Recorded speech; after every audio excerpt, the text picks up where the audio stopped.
Well, hello everyone. Welcome to the Shifts and Pucks News Pack for Monday, July 18th. Of course, you can follow us on Twitter at Shifts and Pucks, Facebook.com Shifts and Pucks, YouTube.com Shifts and Pucks, Twitch.com Shifts and Pucks. Subscribe wherever you get your audio, as well as on the Area 51 Sports Network, as we're just catching up on free agency. Very busy opening day. It's been somewhat quiet the last few days, but there have been some things that happened, and we'll get into that. Here we do have a podcast tonight. Devin is scheduled to return. Chris, Sean, and I talking about what happened with Johnny Gaudreau as Johnny Gaudreau joined the Columbus Blue Jackets, and as well as other things that have happened or waiting to happen. We're still waiting on what's happening with Nazem Kadri as of this recording. Still waiting to hear about John Klingberg as we're waiting this recording as of this recording. So we'll have a lot of things to talk about here. JT Miller still, of course, part of the Vancouver Canucks. That hasn't happened. But so lots going on. We'll get into that. Let's catch up on some of the news from the weekend here. 24 players filed for salary arbitration by 5 o'clock Eastern time yesterday. Those included 3 Flames, which were Andrew Mangiapane, Oliver Shillington, and Matthew Phillips. And of course, Eric Francis tweeted out today that his understanding was this Mangiapane is looking for signing a long-term contract. So we'll see about that. Jesse Puljujarvi was another one of the players. Kaier Yamamoto from the Oilers included in that as well. Matthew Tkachuk did not file. Jacob Vanacek, or Vitek Vanacek, sorry, on that list as well. The Ethan Bear is on that list. Ethan Bear, of course, Carolina recently, before the draft, gave him the opportunity to go seek out a trade. And then Matthew Joseph, Zach McEwen, former Vancouver Canuck with the Flyers, filed for arbitration. As well, Nico Mikkola, who signed on the 5th, that he signed, Keegan Colasar, Mason Appleton. So 24 players. Jason Robertson did not as well. Matthew Tkachuk did not. So it's some of the bigger names out there. They're still looking did not file for arbitration. The Flames did make a signing today, or this weekend. They signed Ben Jones, formerly of the Vegas Golden Knights. He joins the Calgary Flames organization. It's a 1-year, 2-way deal, so it was $750,000. Jones, of course, played with the Vegas Golden Knights last season. 750 in the NHL, 100K in the minors. He played a couple games with the Vegas Golden Knights. He's a 7th rounder. Finished his entry level deal. He's 23. He drafted in the 7th round by 2017. Michael DiPietro from the Canucks, by the way, also in the signed with the Canucks, but there are look like indications that DiPietro has been given permission to, similar to Ethan Bear, to be given a trade, so to seek out a trade. So of course, DiPietro probably now just falling behind a little bit in the goaltending race. Of course, you got Patrick Demko. You got Spencer Martin right now with the big club. Um, he had a year off that he didn't play anywhere during the 2020 season. I just think he's looking for an opportunity. So we'll see where Michael DiPietro ends up if there's a trade option there. But that was a suggestion that even went back as far as opening day of free agency about with Mikey DiPietro. So that is what's going on that end there. So salary arbitration there. There was a couple of trades this weekend as well. John Marino was traded to the New Jersey Devils in exchange for Ty Smith. Marino was one that was John Marino was a guy that was a player that somewhere in Vancouver were targeting as part of a potential trade. Connections, of course, with Rutherford and Alvin with the Pittsburgh Penguin organization. But Marino is now a New Jersey Devil. He was traded for Ty Smith and a third-round pick. Smith is a former WHL first-rounder here with the New Jersey Devils, but he gets another opportunity. Marino had 1 goal, 24 assists in 81 games last season. He's 25 years old and 10 goals, 54 assists in 189 games during 3 years with Pittsburgh. He was an Edmonton draft pick back in 2015. 6th round, dealt to the Penguins after finishing his third year at Harvard. Smith, of course, is 22, 2 goals, 21 assists during his rookie campaign. He had 2020 and 2020 and 21. Last year, 5 goals, 15 assists. He's from Lloydminster, Alberta. He was part of the 2020 gold medal world championship team. Drafted 17th overall in the first round by the Devils in 2018, gets a new lease on life. That Marino deal allowed the Pittsburgh Penguins to acquire Jeff Petry, as well as Ryan Poehling from the Montreal Canadiens in exchange for Mike Matheson. So Matheson, Matheson is an interesting case because, of course, didn't have a good time in Florida, ended up in Pittsburgh, really improved his play, is from out in Quebec. He is he's from out in that end, out in Quebec, in that area. So it was sort of a homecoming from him. I don't think this is a guy.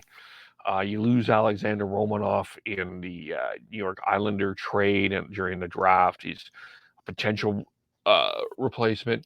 Petry, 34 years old, requested to be traded to the States basically because of COVID and not being able to see his family. He's 34, 6 goals, 27 points in 68 games last season. He's also a former Oiler back in the 2006 NHL draft back then. He's represented the United States on 3 occasions. He's in the second year of a 4-year, $25 million deal from Ann Arbor, Michigan.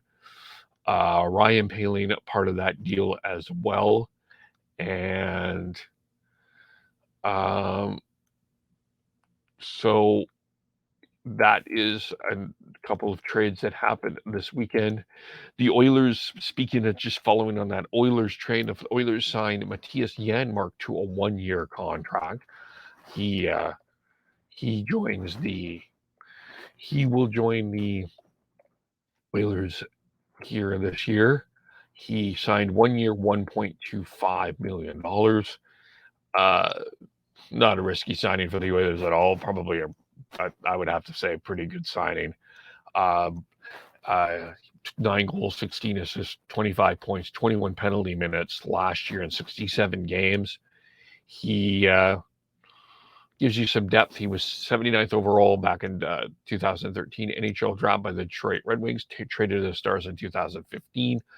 He played 73 games in his first season, 46 goals, 63 assists with the Stars, signed with the Blackhawks back on October 20th, and then was traded to Vegas in April 2021.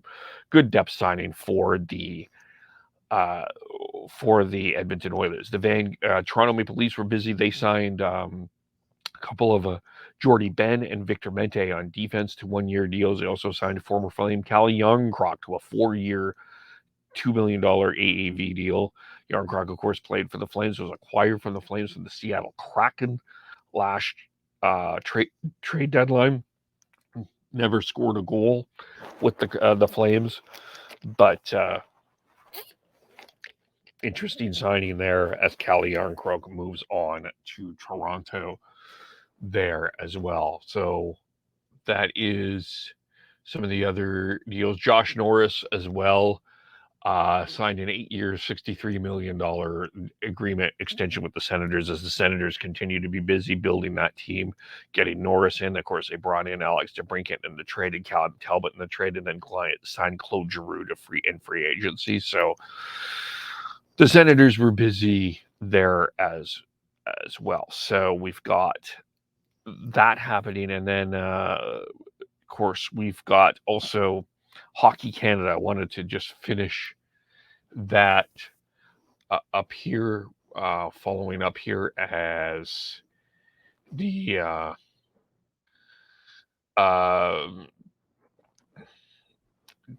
news involving we're going to reopen the investigation. Sexual assault probe. There's a great podcast on the Steve Dangle podcast. Rick Westhead was on for it. It's a half-hour podcast, just kind of going through the entire details of that. I would really recommend you listen to it. Westhead goes into detail of a lot of the things that are going on in this.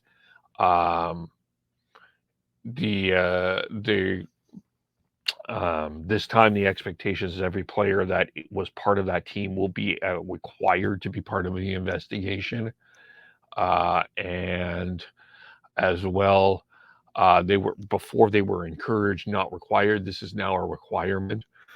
It'll be interesting to see what sort of consequences there are from that. Connor Timmins has released a statement through today that he involved here. I'll read that for you here. This is in terms of that podcast, I think just with Rick Westhead, I think it's an important podcast for all to listen to. And it's good to talk about the signings and all of that, but we have to keep this Hockey Canada situation here. Timmins denied involvement in there. He wrote a statement earlier. He's now with the, by the way, he denied his involvement. He says in a statement, "I'm aware of the allegations made against some of the members of the 2018 Canadian World Soccer team at the London, Ontario Gala event in June of 2018. I was not involved in any way in the incident that gave rise to the allegations that has been reported. No one alleges that I was present or involved, and I have no personal knowledge of what occurred. I cooperated fully with the initial Hockey Canada investigation and will continue to cooperate in any other investigations as required as investigations are ongoing. I will not be commenting further on this matter." This was tweeted from Cortex Hockey, who represents Timmins. So the investigation will be reopened. The players of the team will be required to participate in that investigation. The Heritage Standing Committee will be meeting with bringing more people involved and continuing their questioning back next week. 26th, 27th is a scheduling for that. So this still is an ongoing issue that will be continuing to happen. One of the things that Rick Westhead said is that the victim, the person that is involved, that is reporting this, is going to participate in this investigation as well. In the Hockey Canada investigation, the NHL is also doing an investigation on this as well. So there will be a number of different things on this as we go through this here, but this is sort of one of those stories that we will keep an eye on. So that is the news. We'll continue with these news packs if there's anything going on for the next couple of weeks. There's still some things going on in terms of transaction and other news, so we'll keep that in mind at least for this week, and we'll kind of keep it as we go here. Of course, you can follow us all individually on Twitter. Sean is BeardyConnect03, Devin Gordhow09, Christian Schneid SCHNEIDZ, Tyler TNOBLE. Make sure you give him a happy birthday follow, as today is his birthday. We're back tonight talking Flames, talking Canucks, talking NHL, all sorts of things. Join us then live 6:30 Pacific, 7:30 Mountain. Thanks everyone for watching and listening. We'll talk to you all very soon. Bye for now.